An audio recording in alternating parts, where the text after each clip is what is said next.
Hello दोस्तों, आपका स्वागत है आपका अपने YouTube channel attractive English with चलन कुमार में। आज मैं आपको अपनी पहली वीडियो में टेंस सिखाऊंगा। मैं आपको बताऊंगा कि टेंस क्या होता है, टेंस का मतलब क्या होता है। ओके, तो सबसे पहले पढ़ते हैं टेंस। टेंस मतलब होता है काल, समय, मतलब जिसमें पता चलता है कि कौन सा काम कौन से समय में हो रहा है। टेंस का मतलब होता है टाइम, समय, काल। ओके, सबसे पहले चलते हैं टेंस की तरफ। टेंस में कितने पार्ट होते हैं? टेंस तीन प्रकार के होते हैं। फर्स्ट होता है प्रेजेंट टेंस। प्रेजेंट टेंस मतलब वर्तमान काल, इसमें पता चलता है कि जो अभी काम चल रहा है, मतलब जिसमें हम जीवित हैं। ओके, दूसरा होता है पास्ट टेंस। पास्ट टेंस मतलब जो बीत चुका है, जैसे आपका जन्म 20 साल पहले हुआ था, तो वो 20 साल पहले हुआ था, मतलब बीत चुका है। ओके, तो उसमें होता है पास्ट टेंस। तीसरा है आपका फ्यूचर टेंस। फ्यूचर टेंस मतलब भविष्य काल। कोई भी जैसे आप काम करने वाले हैं या आप काम करेंगे तो उसको भविष्य काल में होगा। तीनों टेंस के चार पार्ट होता है। पहला होता है इंडेफिनिट। इंडेफिनिट मतलब अनिश्चित होता है। दूसरा होता है कॉन्टिन्यूअस। कॉन्टिन्यूअस मतलब होता है निरंतर, मतलब ठीक है। तीसरा होता है परफेक्ट। परफेक्ट मतलब होता है पूर्ण। चौथा होता है परफेक्ट कॉन्टिन्यूअस मतलब पूर्ण निरंतर। ओके, तो जो काम आपका इंडेफिनिट फर्स्ट जो अनिश्चित है, मतलब डेफिनेट मतलब निश्चित, और इन्हें आ गया तो अनिश्चित। जो मतलब काम है अनिश्चित है उसको आप इंडेफिनिट कहेंगे।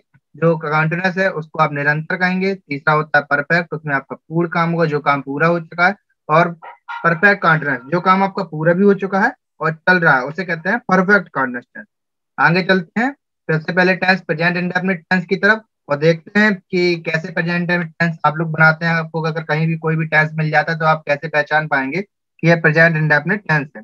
ओके, और यह आपका बहुत ही इंपॉर्टेंट टॉपिक है, तो आप इसको अच्छे से पढ़िएगा, अच्छे से देखिएगा। ओके, आगे चलते हैं प्रेजेंट इंडेफिनिट टेंस की तरफ।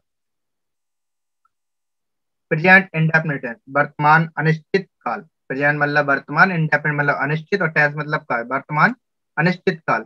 ओके, अगर कोई भी टेंस प्रेजेंट टेंस में जैसे क्या टेंस का है, तो आइडेंटिफिकेशन। आइडेंटिफिकेशन मीन्स होता है पहचान। ओके, तो कैसे पहचानेंगे? जिन हिंदी वाक्यों के अंत में ता है, ती है, ते है, ता हूं, ते हो इत्यादि शब्द आते हैं, वो वाक्य प्रेजेंट इंडेफिनिट टेंस के अंतर्गत आते हैं। ठीक है, अगर आपकी कोई भी वाक्य आपको मिलता है, उसमें आपको जैसे खाता है, पीता है, हंसता है, या मैं घर जाता हूँ, मैं घर आता हूँ, अगर ता है, ती है इत्यादि शब्द मिलते हैं, तो वो वाक्य प्रेजेंट इंडेफिनिट टेंस के अंतर्गत आएगा। दूसरा होता है हेल्पिंग वर्ब, मतलब सहायक क्रिया होती है, डू और डज।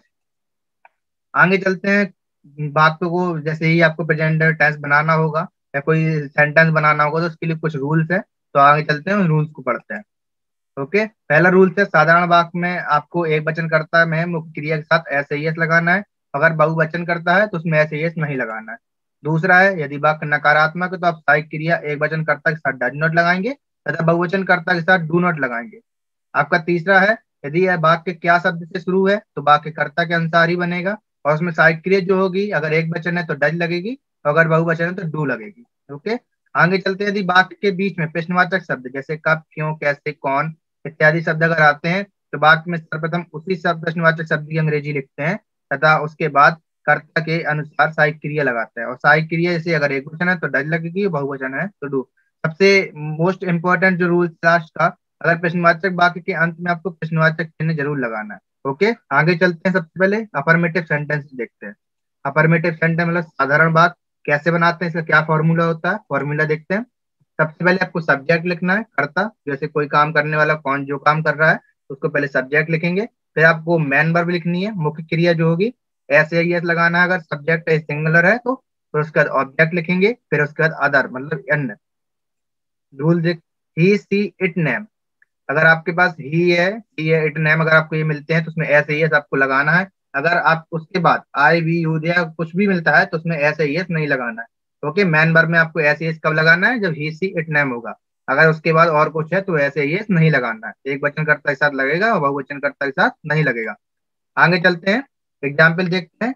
वह रोज प्रदर्शनी देखने जाता है, तो वह है ही, तो इसमें एस एस लगेगा, यहाँ से दिख जाता है। और पता क्या चलेगा, बात ता है ती है इसमें लिखा है, फिर प्रेजेंट इंडेफिनिट का है, तो पता चल गया कि इसमें ता है ती है, ता है ती है ते है, जैसे ही आता है तो उसमें प्रेजेंट इंडेफिनिट होता है, इसमें ता है लिखा है तो यह वाक्य प्रेजेंट इंडेफिनिट का है। ओके, तो ही गोश जाता है, सी मतलब देखने को, द एग्जीबिशन मतलब प्रदर्शनी। ओके, डेली या एवरीडे लगा सकते हैं। तो ये पहला एग्जाम्पल हो गया, तो वह रोज प्रदर्शनी देखने जाता है, he goes to see the exhibition every day. Okay, दूसरा वाक्य वे कक्षा में शोर मचाते हैं, तो वो ये बहुवचन है, दे। उसके बाद कक्षा में शोर मचाते हैं, ते है मिल गया, ये प्रेजेंट डेफिनेट का अफर्मेटिव सेंटेंस है। ओके, तो वे कक्षा में शोर मचाते हैं, they make a noise in the classroom. तो दे मतलब वे, मचा शोर मचाना, make a noise in the classroom मतलब कक्षा में। ओके, आगे चलते हैं नकारात्मक वाक्य की ओर, नेगेटिव सेंटेंस की। नेगेटिव सेंटेंस नकारात्मक वाक्य, इसमें नॉट का प्रयोग होता है। देखते हैं इसका फॉर्मूला क्या है। सबसे पहले आपको सब्जेक्ट लिखना है, उसके बाद आपको साइकिल या डू या जज लगानी है, फिर आपको नॉट लगाना है, मैन वर्ब लगानी है, फिर उसके बाद ऑब्जेक्ट मतलब कर्म लगाना है, और अदर मतलब अन्य, जो भी आपका अन्य होगा उसको लगाना है। ठीक है, फिर उसके बाद देखते हैं एग्जाम्पल। एग्जाम्पल है तुम विद्यालय नहीं जाते हो, तो इसमें नहीं मिल गया तो इसको पता चल जाएगा नेगेटिव सेंटेंस है। तुम यू आ गया, अब इसके बाद यू लगा दिया, उसके बाद एक वचन है या बहुवचन पता करेंगे, तो ये बहुवचन है तो बहुवचन में डू लगाएंगे, तो उसके बाद नॉट है तो नॉट लगा दिया, मैन वर्ब आपकी जाना है तो गो लगा दिया, तो स्कूल जा रहा है या विद्यालय जा रहा है तो स्कूल लिख दिया। ओके, दूसरा एग्जाम्पल है आरती मधुर गीत नहीं गाती है, तो आरती है एक वचन है तो आरती लिख दिया, एक वचन के साथ डेट का प्रयोग होगा, फिर प्रयोग होगा, फिर नॉट लगाएंगे, फिर सिंग लगाएंगे, स्वीट लगाएंगे। ठीक है, स्वीट माने मधुर और गीत सॉन्ग। ओके, आगे चलते हैं इंट्रोगेटिव सेंटेंस की। इंट्रोगेटिव मतलब प्रश्नवाचक वाक्य। सबसे पहले प्रश्नवाचक वाक्य बनाने के लिए हमको सहायक क्रिया से बनेगा, सहायक क्रिया इसकी डू या डज होती है तो वो लगा दिया हम लोगों ने। ओके, फिर उसके बाद हम लोग सब्जेक्ट लगाएंगे, फिर नॉट लगाएंगे, फिर उसके बाद मैन वर्ब लगाएंगे, प्लस ऑब्जेक्ट लगाएंगे, फिर अदर लगाएंगे, और सबसे लास्ट में मैंने बताया था आपको मोस्ट इंपोर्टेंट रूल में कि आपको प्रश्नवाचक वाक्य के अंत में क्वेश्चन मार्क जरूर लगाना। एग्जाम्पल है क्या अमित चाय पीता है। एग्जाम्पल है क्या अमित चाय पीता है, तो एक वचन है अमित तो डज लगा दिया जाएगा, उसके बाद अमित है सब्जेक्ट, तो उसके बाद नॉट, नॉट अगर है तो लगाएंगे, नहीं है तो नहीं लगाएंगे। ठीक है, चाय पी नहीं जाती है, चाय ली जाती है तो टेक लगा दिया, फिर उसके बाद टी, चाय हो गया। ओके, आगे चलते हैं दूसरे एग्जाम्पल की ओर। दूसरा एग्जाम्पल है क्या मैं राजेश के घर जाता हूँ, तो क्या, तो डू आएगा क्योंकि ये बहुवचन है तो डू लगा दिया, मैं है तो आई, गो टू जाता है, राजेश होम मतलब राजेश हाउस, राजेश के घर। ओके, अब आगे चलते हैं डबल इंटरोगेटिव सेंटेंस तरफ, दोहरे प्रश्नवाचक वाक्य। इसमें हम देखेंगे सबसे पहले आपको क्वेश्चन वर्ड मतलब जो क्वेश्चन प्रश्नवाचक शब्द होते हैं, डब्ल्यू एच वर्ड होते हैं, उनको लिखते हैं, फिर इसके बाद डू या डज लगाते हैं, फिर सब्जेक्ट लिखते हैं, फिर आप नॉट लगाएंगे, नॉट ब्रैकेट में इसलिए दिएगा अगर आएगा तो लगाएंगे, नहीं आएगा तो नहीं लगाएंगे। ओके, अब इसका man verb plus S I S plus object plus other plus question mark. सबसे पहले एग्जाम्पल है वह है तुम्हें गाली क्यों देता है, तो वह है, इसमें क्यों आ गया, प्रश्नवाचक शब्द मिल गया। ठीक है, इसमें नहीं नहीं दिया है तो इसमें नॉट नहीं लगाएंगे।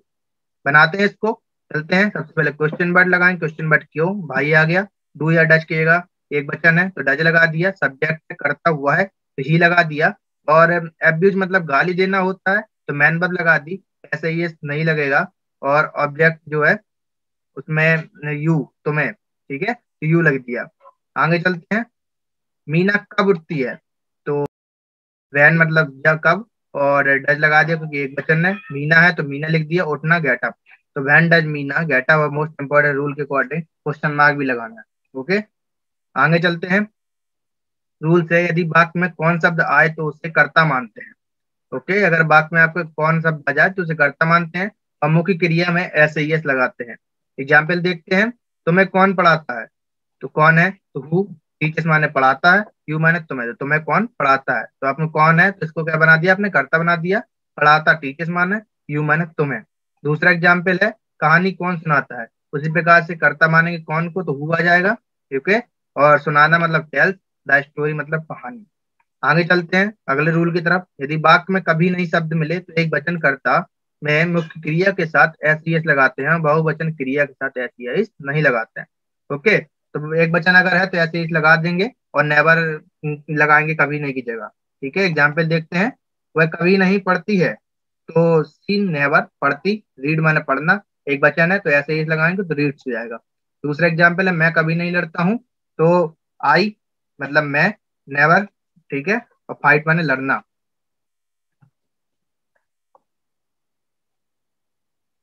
तो ये आपका बहुत ही इंपॉर्टेंट चैप्टर था। तो मैंने जो आपको प्रेजेंट टाइम में टेंस के बारे में बताया है, ये बहुत ही इंपॉर्टेंट टेंस। ओके, और मैं ये नहीं कहूँगा कि आप ये टॉपिक एक ही बार में सीख जाएंगे, आपको बार बार बारीकी से इसको पढ़ना होगा और आपको देखना होगा। ओके, तो लाइक कीजिए, कमेंट कीजिए, अगर वीडियो अच्छी लगे तो सब्सक्राइब कीजिए चैनल को। आपका अपना channel attractive English with Shailene Kumar. Thank you so much.